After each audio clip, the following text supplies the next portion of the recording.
الحمد للہ رب العالمین والصلاة والسلام علی خاتم النبیین اما بعد فاعوذ باللہ من الشیطان الرجیم بسم اللہ الرحمن الرحیم۔ شجرہ عالیہ قادریہ رضویہ عطاریہ کے ایک بزرگ کا تذکرہ بنام فیضان شیخ ابو بکر شبلی رحمت اللہ علیہ۔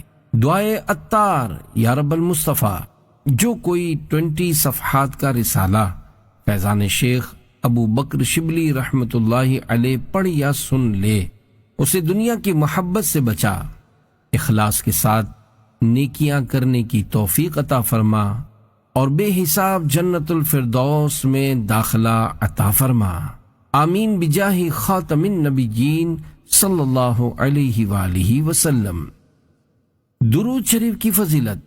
سلسلہ قادریہ رضویہ عطاریہ کے مشہور بزرگ حضرت ابو بکر شبلی بغدادی رحمت اللہ علیہ فرماتے ہیں، میں نے اپنے فوت شدہ پڑوسی کو خواب میں دیکھ کر پوچھا، اللہ پاک نے آپ کے ساتھ کیا معاملہ فرمایا؟ وہ بولا، مجھے بڑی سختیوں سے واسطہ پڑا، منکر نکیر یعنی قبر میں امتحان لینے والے فرشتوں کے سوالات کے جوابات بھی مجھ سے نہیں بن پڑ رہے تھے۔ میں نے دل میں خیال کیا کہ شاید میرا خاتمہ ایمان پر نہیں ہوا۔ اتنے میں آواز آئی، دنیا میں زبان کے غیر ضروری استعمال کی وجہ سے تجھے یہ سزا دی جا رہی ہے، اب عذاب کے فرشتے میری طرف بڑھے۔ اتنے میں ایک صاحب جو بڑے خوبصورت اور خوشبودار تھے، وہ میرے اور عذاب کے درمیان آ گئے اور انہوں نے مجھے منکر نکیر کے سوالات کے جوابات یاد دلا دیے اور میں نے اسی طرح جوابات دے دیے۔ الحمدللہ، عذاب مجھ سے دور ہوا۔ میں نے ان بزرگ سے عرض کی، اللہ پاک آپ پر رحم فرمائے، آپ کون ہیں؟ فرمایا، تمہارے بہت زیادہ درود شریف پڑھنے کی برکت سے میں پیدا ہوا ہوں اور مجھے ہر مصیبت کے وقت تیری مدد کرنے کی ذمہ داری دی گئی ہے۔ آپ کا نام نامی اے صلی علی ہر جگہ ہر مصیبت میں کام آ گیا۔ صلو علی الحبیب صلی اللہ علی محمد۔ قبر میں آقا کیوں نہیں آ سکتے؟ سبحان اللہ، کثرت درود شریف کی برکت سے مدد کرنے کے لیے قبر میں جب فرشتہ آ سکتا ہے تو تمام فرشتوں کے بھی آقا مکی مدنی مصطفیٰ صلی اللہ علیہ وآلہ وسلم کرم کیوں نہیں فرما سکتے؟ کسی نے بالکل بجا تو فریاد کی ہے، میں گور اندھیری میں گھبراؤں گا جب تنہا، امداد میری کرنے آ جانا میرے آقا، روشن میری تربت کو للہ شہا کرنا، جب وقت نزع آئے دیدار عطا کرنا۔ صلو علی الحبیب صلی اللہ علی محمد۔ عاشق درود و سلام کا مقام۔ اے عاشقان رسول، آپ نے درود پاک کی برکت دیکھی؟ کاش ہم بھی درود پاک پڑھتے رہا کریں۔ سلسلہ قادریہ رضویہ عطاریہ کے 12ویں پیر و مرشد حضرت شیخ ابو بکر شبلی رحمت اللہ علیہ کا بارگاہ رسالت صلی اللہ علیہ وآلہ وسلم میں جو مقام تھا، اس کا اندازہ اس واقعے سے لگائیے کہ حضرت شیخ ابو بکر شبلی رحمت اللہ علیہ ایک دن بغداد شریف کے بہت بڑے عالم حضرت ابو بکر بن مجاہد رحمت اللہ علیہ کے پاس تشریف لائے تو انہوں نے فوراً کھڑے ہو کر ان کو گلے لگا لیا اور پیشانی چوم کر بڑی تعظیم کے ساتھ اپنے پاس بٹھایا۔ حاضرین نے عرض کیا، یا سیدی، آپ اور اہل بغداد کل تک انہیں دیوانہ کہتے رہے ہیں، مگر آج ان کی اس قدر تعظیم کیوں؟ جواب دیا، میں نے یوں ہی ایسا نہیں کیا، الحمدللہ آج رات میں نے خواب میں یہ ایمان افروز منظر دیکھا کہ ابو بکر شبلی بارگاہ رسالت میں حاضر ہوئے تو سرکار دو عالم صلی اللہ علیہ وآلہ وسلم نے کھڑے ہو کر ان کو سینے سے لگا لیا اور پیشانی کو چوم کر اپنے پہلو میں بٹھا لیا۔ میں نے عرض کی، یا رسول اللہ صلی اللہ علیہ وآلہ وسلم، شبلی پر اس قدر شفقت کی وجہ اللہ پاک کے محبوب صلی اللہ علیہ وآلہ وسلم نے غیب کی خبر دیتے ہوئے فرمایا کہ یہ ہر نماز کے بعد یہ آیت پڑھتا ہے، لَقَدْ جَاءَكُمْ رَسُولٌ مِّنْ أَنفُسِكُمْ عَزِيزٌ عَلَيْهِ مَا عَنِتُّمْ حَرِيصٌ عَلَيْكُمْ بِالْمُؤْمِنِينَ رَءُوفٌ رَحِيمٌ۔ پارہ 11 سورہ توبہ آیت 128۔ اور اس کے بعد مجھ پر درود پڑتا ہے، بے عدد اور بے عدد تسلیم، بے شمار اور بے شمار درود، بیٹھتے اٹھتے جاگتے سوتے ہو الہی میرا شعار درود۔ صلو علی الحبیب صلی اللہ علی محمد۔ شجرہ قادریہ رضویہ عطاریہ میں ذکر خیر، شیخ طریقت امیر اہل سنت بانی دعوت اسلامی حضرت علامہ مولانا محمد الیاس عطار قادری رضوی دامت برکاتہم العالیہ نے اپنے مریدین و طالبین کو روزانہ پڑھنے کے لیے بزرگان دین رحمت اللہ علیہم کا جو شجرہ عطا فرمایا ہے، اس میں حضرت شیخ ابو بکر شبلی رحمت اللہ علیہ کے وسیلے سے یوں دعا کی گئی ہے، بہر شبلی شیر حق دنیا کے کتوں سے بچا، ایک کا رکھ عبد واحد بے ریا کے واسطے، الفاظ معنی، بہر یعنی واسطے، شیر حق یعنی اللہ پاک کے شیر، دنیا کے کتے یعنی دنیا کے حریص، بے ریا یعنی مخلص بندہ۔ دعائیہ شیر کا مفہوم، اے اللہ پاک، حضرت ابو بکر شبلی جو تیرے نیک و پرہیزگار بندے اور شیر ہیں، ان کے واسطے مجھے دنیا کے حریصوں اور لالچیوں سے بچا، مجھے ان کے خلیفہ حضرت شیخ عبد الواحد تمیمی رحمت اللہ علیہ کے صدقے ایک ہی در کا مخلص غلام بنا، آمین بجاہ خاتم النبیین صلی اللہ علیہ وآلہ وسلم۔ صلو علی الحبیب صلی اللہ علی محمد۔ عظیم عاشق صحابہ و اہل بیت امام اہل سنت اعلی حضرت رحمت اللہ علیہ نے ایک طویل عربی شجرہ بصیغہ درود شریف تحریر فرمایا ہے۔ اس میں حضرت ابو بکر شبلی رحمت اللہ علیہ کا ذکر خیر اس طرح کرتے ہیں، اللہم صل وسلم وبارک علیہ وعلیہم وعلی المولا الشیخ ابی بکر الشبلی رضی اللہ تعالی عنہ۔ ترجمہ، اے اللہ پاک تو حضور صلی اللہ علیہ وآلہ وسلم پر، آپ کی آل و اصحاب پر اور شیخ و مولا حضرت ابو بکر شبلی رحمت اللہ علیہ پر درود و سلام بھیج اور برکت نازل فرما۔ تعارف اور ولادت۔ پیارے پیارے اسلامی بھائیوں، حضرت شیخ ابو بکر شبلی رحمت اللہ علیہ کی ولادت یعنی برتھ 247 ہجری 247 ہجری میں بغداد شریف کے قریب سامورا نامی علاقے میں ہوئی۔ آپ رحمت اللہ علیہ کا نام مبارک جعفر اور کنیت ابو بکر ہے۔ شبلا یا شبیلا کے علاقے میں رہنے کی وجہ سے آپ کو شبلی کہا جاتا ہے۔ آپ رحمت اللہ علیہ کو اللہ پاک کے مبارک نام سے بڑی محبت تھی، جہاں کہیں لفظ اللہ لکھا دیکھتے فوراً چوم لیتے۔ اللہ پاک نے آپ کی آنکھوں سے پردے اٹھا دیے تھے۔ آپ خود فرماتے ہیں، میں بازار جاتا ہوں تو وہاں موجود لوگوں کی پیشانی پر سعید یعنی خوش بخت اور شقی یعنی بدبخت لکھا ہوا پڑھ لیتا ہوں۔ بادشاہی خلعت۔ حضرت ابو بکر شبلی رحمت اللہ علیہ نے 30 سال علم دین حاصل کر کے فقہ و حدیث میں بلند مقام پایا۔ آپ رحمت اللہ علیہ مالکی تھے۔ حدیث پاک کی مشہور کتاب موطا امام مالک آپ کو زبانی یاد تھی۔ آپ رحمت اللہ علیہ کے والد محترم بادشاہ کی طرف سے ایک علاقے کے امیر تھے۔ علم دین حاصل کرنے کے بعد آپ کو بھی والد محترم کی طرح نہاوند ایک علاقے کا نام کی گورنری کا عہدہ ملا۔ ایک مرتبہ بادشاہ نے تمام امراء کو اپنے ہاں بلا کر سب کو خلعت یعنی قیمتی لباس سے نوازا۔ اتفاق سے ایک امیر کو چھینک آئی، اس نے بادشاہ کی طرف سے ملنے والی خلعت سے ناک صاف کر لیا۔ بادشاہ کو بڑا غصہ آیا، اس نے اسے معزول کر کے اس سے خلعت واپس لے لی۔ حضرت شیخ ابو بکر شبلی رحمت اللہ علیہ نے بادشاہ کے پاس تشریف لا کر فرمایا، اے بادشاہ، تو ایک مخلوق ہے، تو پسند نہیں کرتا کہ تیرے دیے ہوئے انعام کی کوئی بے ادبی کرے، تو سارے جہان کے مالک و مولا نے مجھے اپنی دوستی کی نعمت سے نوازا ہے، وہ کب پسند کرے گا کہ میں اس کی اس عظیم نعمت کو ضائع کروں؟ یہ فرما کر آپ وہاں سے باہر آئے اور عہدے کو خیر باد کہہ کر حضرت خیر النساج رحمت اللہ علیہ کی محفل میں حاضر ہو کر توبہ کی۔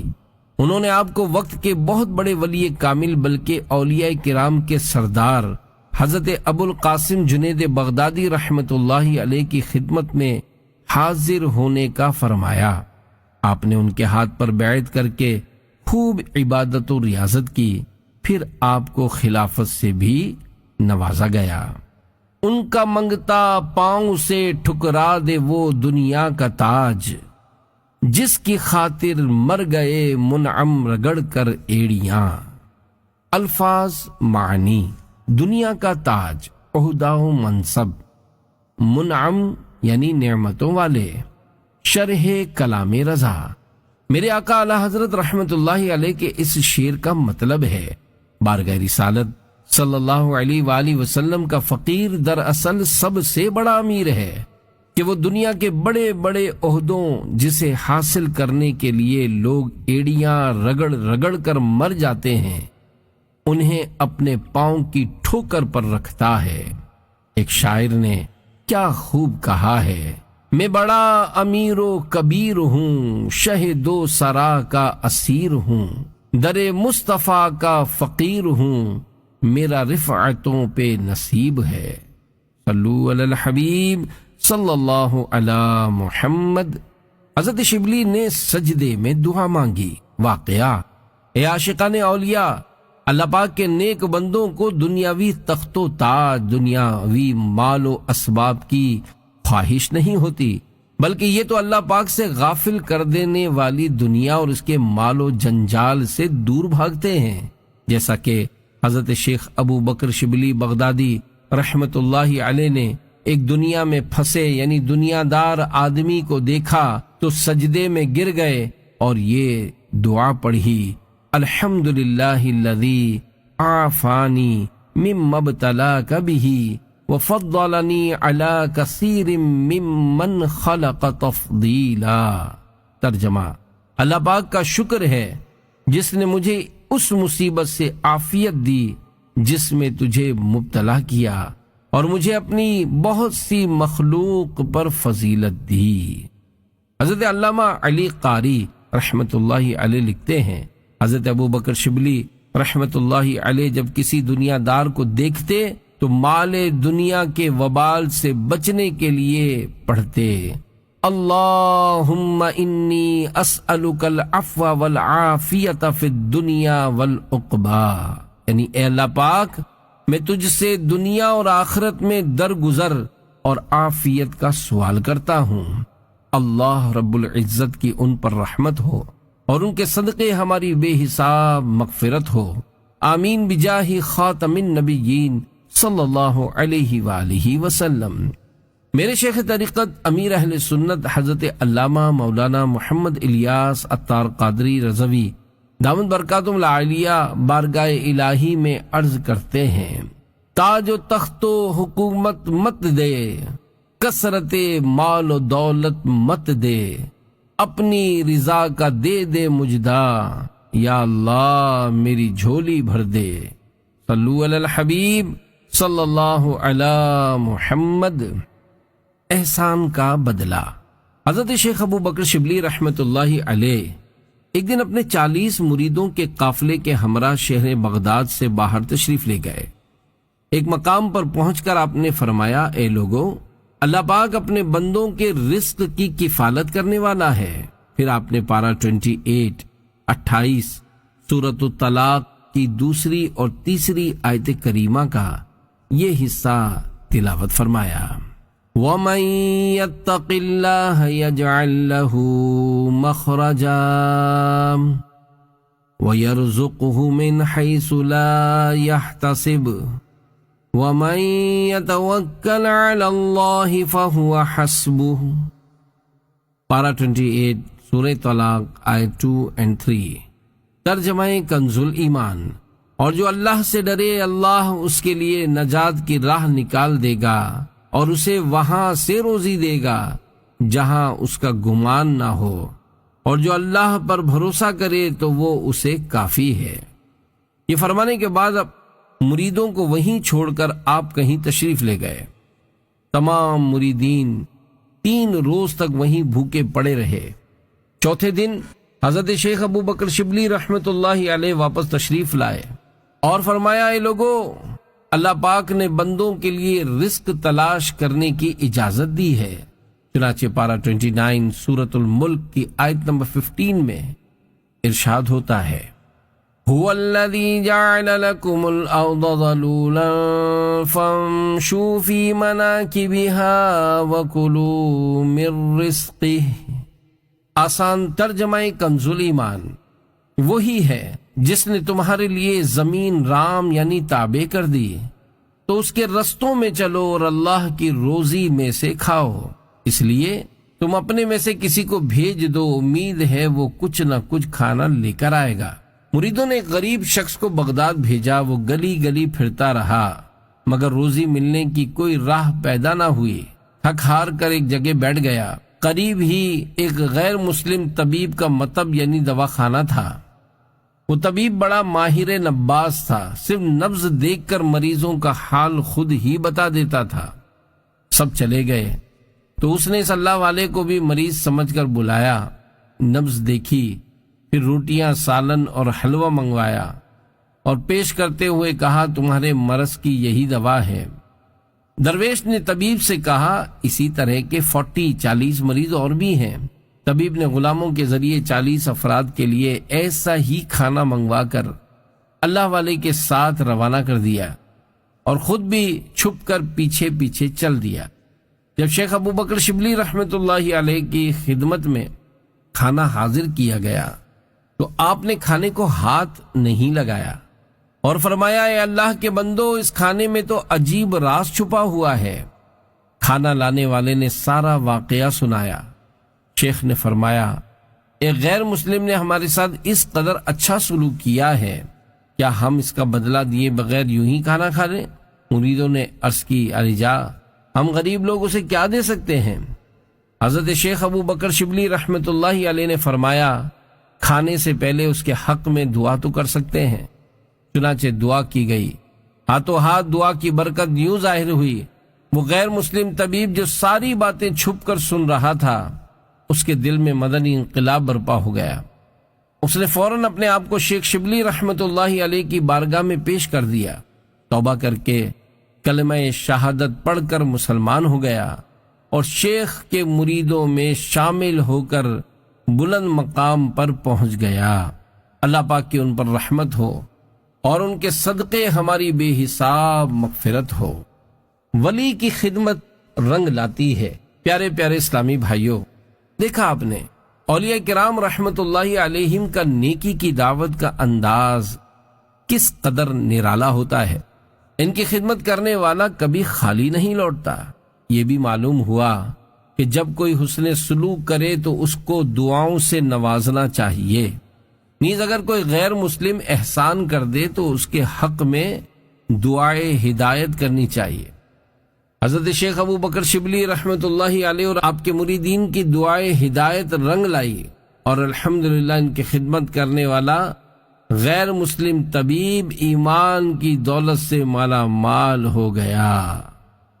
دعائے ولی میں وہ تاثیر دیکھی، بدلتی ہزاروں کی تقدیر دیکھی۔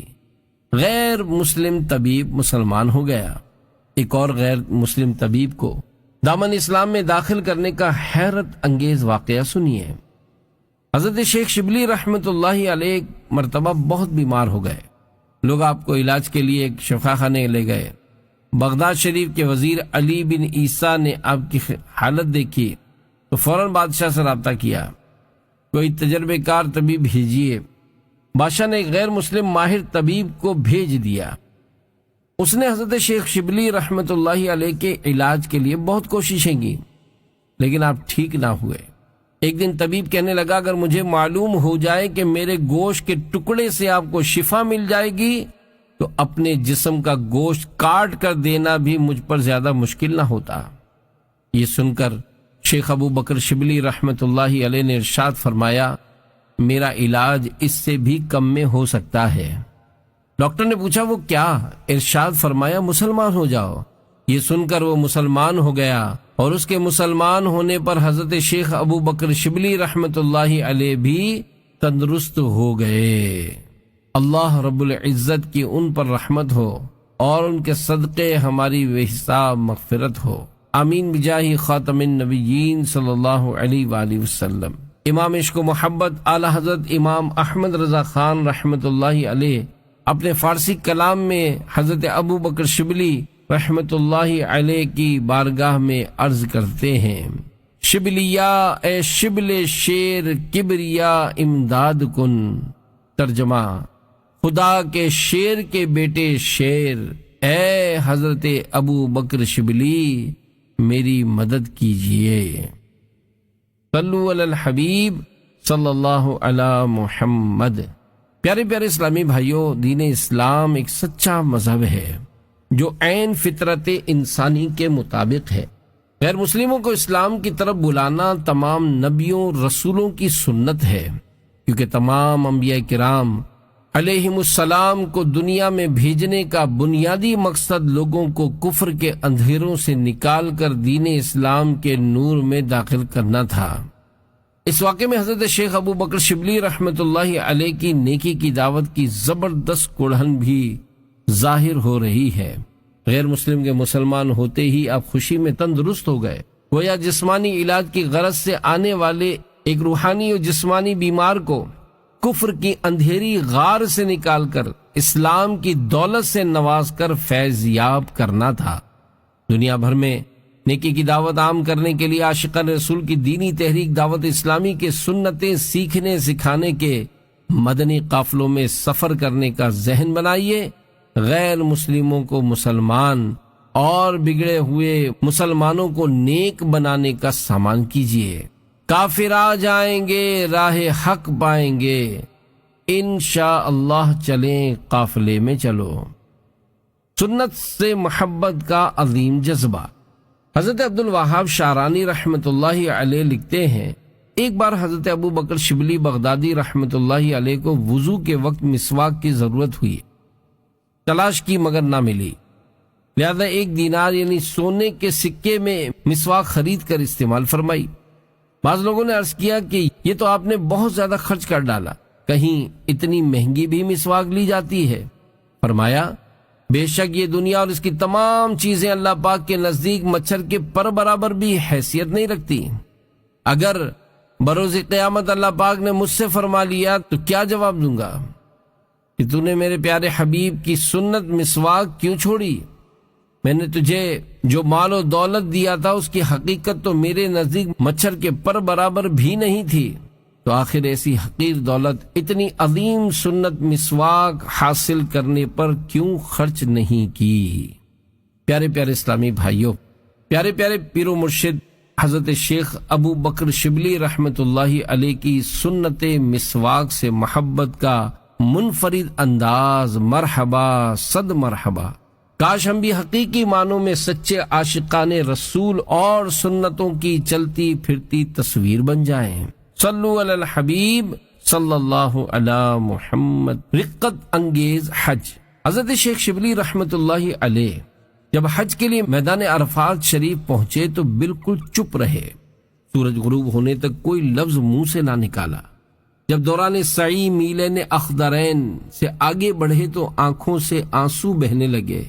روتے ہوئے انہوں نے عربی میں اشعار پڑھے جن کا ترجمہ یہ ہے۔ نمبر 1، میں چل رہا ہوں اس حال میں کہ میں نے اپنے دل پر تیری محبت کی مہر لگا رکھی ہے، تاکہ اس دل پر تیرے سوا کسی کا گزر نہ ہو۔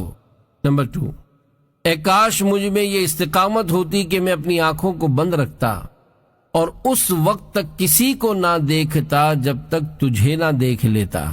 نمبر 3، جب آنکھوں سے آنسو نکل کر رخساروں پر بہنے لگتے ہیں تو ظاہر ہو جاتا ہے کہ کون واقعی رو رہا ہے اور کس کا رونا بناوٹی ہے۔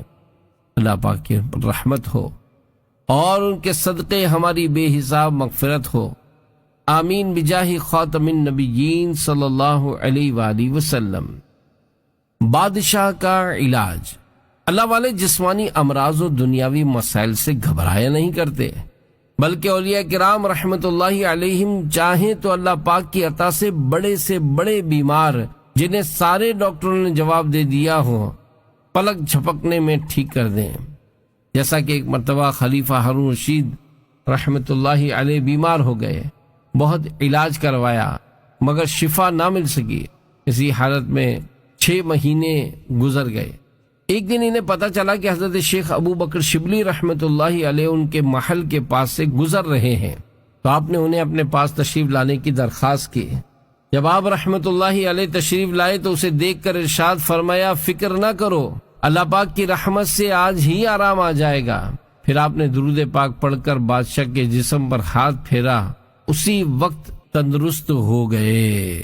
نہ پوچھ ان خر کا پوشوں کی ارادت ہو تو دیکھ ان کو، یدے بیدا لیے بیٹھے ہیں اپنی آستینوں میں۔ صلو علی الحبیب صلی اللہ علی محمد۔ دین محمدی کے جلوے۔ حضرت ابو بکر شبلی رحمت اللہ علیہ نے فرمایا، میں ایک مرتبہ مکہ پاک سے ملک شام جا رہا تھا، راستے میں میری ملاقات ایک راہب یعنی عیسائیوں کے عالم سے ہوئی۔ وہ ایک گرجا یعنی اپنے عبادت خانے میں تھا۔ میں نے اس سے پوچھا، تو نے اپنے آپ کو لوگوں سے الگ تھلگ اس گرجا میں کیوں کہہ رکھا ہے؟ اس نے جواب دیا، میں یہاں اکیلا اس لیے رہتا ہوں تاکہ زیادہ سے زیادہ عبادت کر سکوں اور دنیا کے کام میری عبادت میں رکاوٹ نہ بنے۔ میں نے پوچھا، تو کس کی عبادت کرتا ہے؟ اس نے جواب دیا، حضرت عیسیٰ علیہ السلام کی۔ میں نے کہا، کیا وجہ ہے کہ تو معبود حقیقی یعنی اللہ پاک کی عبادت چھوڑ کر اس کے نبی علیہ السلام کی عبادت کرتا ہے؟ حالانکہ عبادت کے لائق تو صرف اور صرف اللہ ہے۔ اس نے کہا، حضرت عیسیٰ علیہ السلام نے 40 دن اور 40 راتیں بغیر کھائے پیے گزار دی۔ میں نے اس سے پوچھا، جو شخص 40 دن اور 40 راتیں بغیر کھائے پیے بھوکا پیاسا گزار دے تو کیا وہ خدا بن جاتا ہے؟ اس نے کہا، ہاں۔ آپ رحمت اللہ علیہ نے اس سے فرمایا، میں یہاں تمہارے ساتھ رہتا ہوں، تم گننا کہ میں کتنے دن بغیر کھائے پیے رہ سکتا ہوں۔ چنانچہ میں دن رات اللہ پاک کی عبادت میں مشغول رہتا، نہ کچھ کھاتا نہ پیتا۔ اس طرح جب 40 دن اور 40 راتیں گزر گئیں تو میں نے اس سے کہا، اگر تو چاہے تو میں مزید کچھ دن بغیر کھائے پیے گزار سکتا ہوں۔ راہب نے جب میری یہ حالت دیکھی تو پوچھا، تمہارا دین کون سا ہے؟ میں نے کہا، میں اللہ پاک کے پیارے پیارے آخری نبی مکی مدنی محمد عربی صلی اللہ علیہ وآلہ وسلم کا امتی ہوں، میں ان کا بہت چھوٹا غلام ہوں اور ہمارا دین اسلام ہے۔ راہب میرے پاس آیا، اس نے اپنے مذہب سے توبہ کی اور کلمہ پڑھ کر دامن اسلام سے وابستہ ہو گیا۔ پھر میں اسے اپنے ساتھ دمشق لے آیا اور وہاں کے لوگوں سے کہا، اے لوگو، اپنے اس نئے مسلمان بھائی کی خوب خیر و خواہی کرنا اور اسے کسی قسم کی پریشانی نہ ہونے دینا۔ پھر میں چند دن دمشق میں رہا اور وہاں سے کوچ کر گیا۔ وہ شخص ہر وقت اللہ پاک کی عبادت میں مشغول رہتا۔ پھر جب میں واپس آیا تو اسے اس حال میں پایا کہ اس کا شمار اولیاء کرام رحمت اللہ علیہم میں ہونے لگا۔ اللہ رب العزت کی ان پر رحمت ہو اور ان کے صدقے ہماری بے حساب مغفرت ہو، آمین بجاہ خاتم النبیین صلی اللہ علیہ وآلہ وسلم۔ کوئی اندازہ کر سکتا ہے اس کے زور بازو کا، نگاہ مرد مومن سے بدل جاتی ہیں تقدیریں۔ شیخ شبلی رحمت اللہ علیہ کے نزدیک زکوٰۃ کا نصاب۔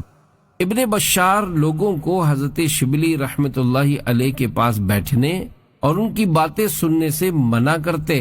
ایک دن خود ابن بشار ان کا امتحان لینے حاضر ہوئے۔ ابن بشار نے کہا، 5 اونٹوں میں کتنی زکوٰۃ ہے؟ آپ رحمت اللہ علیہ خاموش رہے۔ انہوں نے بار بار سوال کیا تو آپ نے فرمایا کہ شرع شریف کے مطابق 1 بکری واجب ہے، جبکہ ہمارے جیسوں کے لیے حکم ہے کہ سب زکوٰۃ میں دے دیے جائیں۔ ابن بشار نے پوچھا، اس بارے میں آپ کا کوئی امام ہے؟ فرمایا ہاں۔ پوچھا کون؟ فرمایا حضرت ابوبکر صدیق رضی اللہ عنہ، کیونکہ آپ نے سارے کا سارا مال خیرات کر دیا۔ حضور نبی کریم صلی اللہ علیہ وآلہ وسلم نے آپ سے فرمایا کہ تو نے اپنے اہل و عیال کے لیے کچھ پیچھے چھوڑا؟ عرض کی اللہ اور اس کا رسول صلی اللہ علیہ وآلہ وسلم۔ ابن بشار اس حال میں واپس لوٹے کہ اس کے بعد کسی کو شیخ شبلی رحمت اللہ علیہ کے پاس آنے سے منع نہ کیا۔ میں سب دولت رہے حق میں لٹا دوں، شاہا ایسا مجھے جذبہ عطا ہو۔ 4000 احادیث میں سے صرف 1۔ حضرت شیخ شبلی رحمت اللہ علیہ نے 400 علماء کرام کی خدمت میں رہ کر علم دین حاصل کیا۔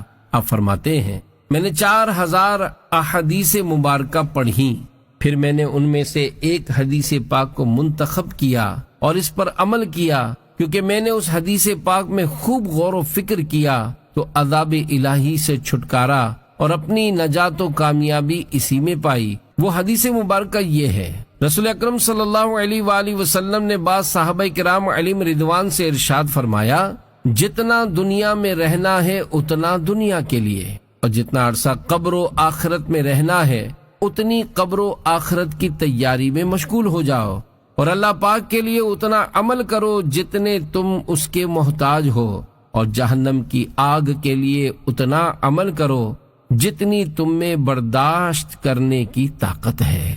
صلو علی الحبیب صلی اللہ علی محمد۔ اولیاء کرام رحمت اللہ علیہم کی خدمت کرنے والا حضرت شبلی رحمت اللہ علیہ فرماتے ہیں کہ میں نے مکے میں ایک اعرابی یعنی عرب کے دیہاتی کو صوفیہ کرام کی خدمت کرتے ہوئے دیکھا تو اس کا سبب پوچھا۔ اس نے بتایا، میں ویرانے سے گزر رہا تھا کہ میں نے ایک غلام کو دیکھا جو ننگے پاؤں ننگے سر تھا، اس کے پاس سفر کا سامان، پانی کا مشکیزہ وغیرہ کچھ نہ تھا۔ میں نے اپنے دل میں کہا کہ میں اس سے ملتا ہوں، اگر یہ بھوکا ہوگا تو اسے کھانا کھلاؤں گا، اور اگر پیاسا ہوگا تو پانی پلاؤں گا۔ پھر میں اس کے پیچھے پیچھے چل دیا، یہاں تک کہ ہم دونوں کے درمیان 1 ہاتھ کا فاصلہ رہ گیا، مگر اچانک وہ مجھ سے دور ہونا شروع ہو گیا، حتیٰ کہ میری نظروں سے غائب ہو گیا۔ میں نے دل میں سوچا کہ شاید یہ شیطان ہے۔ ایک آواز آئی، نہیں بلکہ یہ دیوانہ تھا۔ میں نے بلند آواز سے التجا کی، اے فلاں، میں تجھے اس ذات پاک کا واسطہ دیتا ہوں جس نے حضرت محمد مصطفیٰ صلی اللہ علیہ وآلہ وسلم کو سچا نبی بنا کر بھیجا ہے، ذرا میری بات سنیے۔ تو انہوں نے فرمایا، اے جوان، تو خود بھی تھکا اور مجھے بھی تھکا دیا۔ میں نے کہا، میں آپ کو اکیلا پا کر آپ کی خدمت کے لیے حاضر ہوا تھا۔ انہوں نے فرمایا، جس کے ساتھ خدا ہو وہ اکیلا کیسے ہو سکتا ہے؟ میں نے پوچھا، مجھے آپ کے پاس کوئی توشہ یعنی سامان بھی نظر نہیں آیا۔ انہوں نے فرمایا، جب مجھے بھوک لگتی ہے تو ذکر الہی میرا توشہ بن جاتا ہے، اور جب مجھے پیاس لگتی ہے تو اللہ پاک کا دیدار میرا سوال اور مطلوب بن جاتا ہے۔ میں نے عرض کی، مجھے بھوک لگی ہے، کھانا کھلا دیجئے۔ تو انہوں نے پوچھا، کیا تم اولیاء کرام رحمت اللہ علیہم کی کرامات نہیں مانتے؟ میں نے کہا، کیوں نہیں، مگر میں اطمینان قلب کے لیے یہ باتیں پوچھ رہا ہوں۔ انہوں نے اپنا ہاتھ ریتیلی زمین پر مارا اور ایک مٹھی بھر کر میری طرف بڑھائی اور کہنے لگے، اے دھوکہ کھانے والے، لو کھاؤ۔ میں نے دیکھا کہ وہ مٹی لذیذ ترین ستو بن چکی تھی۔ میں نے کہا، کتنے لذیذ ہیں؟ تو وہ بولے، بیابان میں اولیاء کرام رحمت اللہ علیہم کو ایسی بہت سی نعمتیں حاصل ہیں اگر تو سمجھے۔ میں نے عرض کی، مجھے پانی بھی پلائیے۔ تو انہوں نے اپنا پاؤں زمین پر مارا تو شہد اور پانی کا چشمہ پھوٹ پڑا۔ میں پانی پینے کے لیے چشمے پر بیٹھ گیا۔ پھر جب میں نے سر اٹھایا تو وہ مجھے نظر نہ آئے، نہ جانے وہ کہاں غائب ہو گئے۔ لہذا اس دن سے میں اولیاء کرام رحمت اللہ علیہم کی خدمت میں مصروف ہوں، شاید اس جیسے کسی ولی کی زیارت کر سکوں۔ اللہ رب العزت کی ان پر رحمت ہو اور ان کے صدقے ہماری بے حساب مغفرت ہو، آمین بجاہ خاتم النبیین صلی اللہ علیہ وآلہ وسلم۔ اچھا بولنا خاموش رہنے سے بہتر ہے۔ کشف المحجوب میں حضور داتا گنج بخش علی حجویری رحمت اللہ علیہ لکھتے ہیں، ایک مرتبہ حضرت ابو بکر شبلی رحمت اللہ علیہ نے بغداد شریف کے ایک محلے سے گزرتے ہوئے ایک شخص کو سنا، وہ کہہ رہا تھا السکوت خیر من الکلام، یعنی خاموشی بولنے سے بہتر ہے۔ آپ رحمت اللہ علیہ نے اسے فرمایا، تیرے بولنے سے تیرا خاموش رہنا اچھا ہے اور میرا بولنا خاموش رہنے سے بہتر ہے۔ رزق کے معاملے میں فکر مند رہنے والے کو خوبصورت جواب۔ آپ رحمت اللہ علیہ کے پاس ایک شخص حاضر ہوا اور عرض کرنے لگا، یا سیدی، میرے اہل و عیال زیادہ ہیں اور رزق کے اسباب کم۔ آپ نے فرمایا، اپنے گھر میں داخل ہو کر ہر اس شخص کو باہر نکال دے جس کا رزق تیرے ذہن کے مطابق تیرے ذمے پر ہو، اور جس کا رزق اللہ پاک کے ذمہ کرم پر ہو اسے رہنے دے۔ وفات شریف کے وقت بھی سنت پر عمل۔ حضرت جعفر بن محمد بن نصیر بغدادی رحمت اللہ علیہ نے حضرت شیخ شبلی رحمت اللہ علیہ کے خادم بکران دینوری سے پوچھا، وفات شریف کے وقت حضرت شیخ شبلی رحمت اللہ علیہ کی کیا کیفیت تھی؟ جواب دیا، آپ رحمت اللہ علیہ نے فرمایا کہ ایک شخص کا درہم میرے ذمے ہے جو ظلم کی راہ سے میرے پاس آ گیا تھا، حالانکہ میں اس کے مالک کی طرف سے ہزاروں درہم صدقہ کر چکا ہوں، مگر مجھے سب سے زیادہ اسی کی فکر کھائی جا رہی ہے۔ پھر ارشاد فرمایا، مجھے نماز کے لیے وضو کروا دو۔ میں نے وضو کروا دیا، لیکن داڑھی میں خلال کروانا بھول گیا، اور چونکہ اس وقت آپ بول نہیں پا رہے تھے اس لیے میرا ہاتھ پکڑ کر اپنی داڑھی میں داخل کر دیا۔ پھر آپ انتقال فرما گئے۔ یہ سن کر حضرت جعفر رحمت اللہ علیہ رونے لگے اور فرمانے لگے، تم ایسے شخص کے بارے میں کیا کہو گے جس سے عمر کے آخری لمحے بھی شریعت کا کوئی ادب فوت نہ ہوا؟ گویا آپ اس شعر کے عین مصداق تھے، تبلیغ سنتوں کی کرتا رہوں ہمیشہ، مرنا بھی سنتوں میں ہو سنتوں میں جینا۔ انتقال شریف۔ آپ رحمت اللہ علیہ کا انتقال شریف جمعۃ المبارک کے دن 27 ذو الحجۃ الحرام 334 ہجری کو 88 برس کی عمر میں ہوا۔ آپ کا مزار پرانوار بغداد شریف میں ہے۔ سب اولاد آدم کی طرف سے جواب دے دیا۔ انتقال شریف کے بعد کسی نے خواب میں دیکھ کر آپ سے سوال کیا کہ نکیرین سے آپ نے کیسے چھٹکارا حاصل کیا؟ فرمایا، جب انہوں نے مجھ سے سوال کیا کہ تیرا رب کون ہے تو میں نے جواب دیا، میرا رب وہ ہے جو آدم کو پیدا کر کے تمہیں اور دوسرے ملائکہ کو سجدہ کرتے دیکھ رہا تھا۔ یہ جواب سن کر نکیرین نے کہا، اس نے تو پوری اولاد آدم کی جانب ہی سے جواب دے دیا۔ یہ کہہ کر واپس چلے گئے۔ ابو بکر کے 6 حروف کی نسبت سے 6 فرامین شیخ شبلی رحمت اللہ علیہ۔ نمبر 1، شکر نعمت کو مد نظر رکھنے کا نام نہیں بلکہ نعمت عطا کرنے والے کو پیش نظر رکھنے کا مقام ہے۔ نمبر 2، مسلمان کا جب دنیا سے رخصت ہونے کا وقت قریب آتا ہے تو اس کا رنگ پیلا پڑ جاتا ہے، کیونکہ وہ بارگاہ خداوندی میں کھڑا ہونے سے ڈرتا ہے۔ مسلمان جب اپنی قبر سے نکلے گا تو اس کا چہرہ چمکدار اور روشن ہوگا۔ نمبر 3، برے لوگوں کی صحبت کی نحوست سے نیک بندوں کے بارے میں بدگمانی پیدا ہوتی ہے۔ نمبر 4، جو تیرے لیے ہے وہ تجھ کو ضرور ملے گا، اور جو تیرا نہیں وہ کوشش سے بھی نہیں ملے گا۔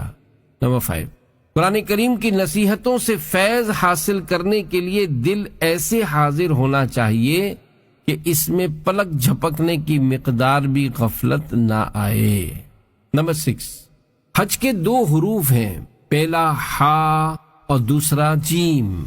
ہا سے مراد حلم اور جیم سے مراد جرم ہے۔ اس سے مراد یہ ہے کہ گویا بندہ کہتا ہے، اے میرے رب، میں تیرے حلم اور تیری رحمت کی امید لے کر تیری بارگاہ میں اپنے جرم کے ساتھ حاضر ہوں۔